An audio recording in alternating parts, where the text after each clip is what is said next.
ये लॉकडाउन से पहले की बात है। निखिल अपने दोस्त रोहित के घर जा रहा था। वो बड़े आराम से जा रहा था, पर अचानक से निखिल एक बड़े से गड्ढे में गिर जाता है। उस गड्ढे में बहुत ही अंधेरा था और निखिल को वहाँ पर कुछ भी दिखाई नहीं दे रहा था। और तभी उसके सामने कुछ रोशनी आ जाती है और वो देखता है कि उसके सामने 3 दरवाजे थे और उन 3 दरवाजे के सिवाय निखिल को वहाँ पर कुछ भी नहीं दिख रहा था। तभी निखिल समझ जाता है कि उन तीनों में से ही कोई एक दरवाजा उसे वहाँ से बाहर निकाल सकता है।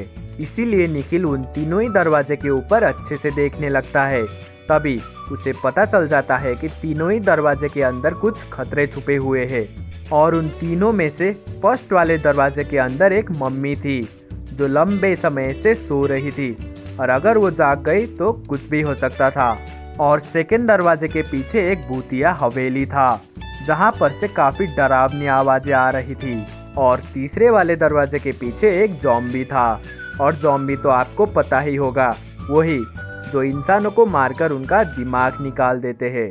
तो अब क्या करेगा निखिल, कैसे बाहर निकलेगा वो, क्या आप बता सकते हैं? तो सोचिए और अपना आंसर हमें कमेंट में बताइए।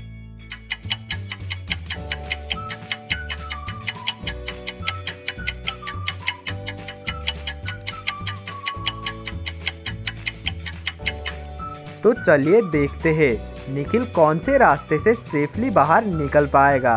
मुझे लगता है कि निखिल को यहाँ पर दूसरा वाला रास्ता चुनना चाहिए जहाँ पर कि एक भूतिया हवेली है, क्योंकि आज के ज़माने में भूत कुछ नहीं होते हैं। पर अगर हम दूसरे 2 दरवाजों के ऊपर देखें तो फर्स्ट वाले दरवाजे के पीछे एक मम्मी थी और निखिल को तो पता भी नहीं कि मम्मी उसके साथ क्या करेगी, उसे छोड़ देगी या नहीं। इसीलिए फर्स्ट वाला रास्ता निखिल के लिए सेफ नहीं था।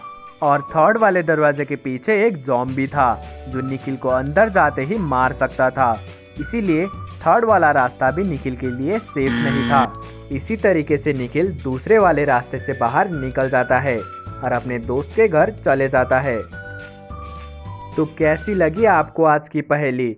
अगर अच्छी लगी हो तो वीडियो को लाइक करना और चैनल को सब्सक्राइब करना मत भूलिएगा।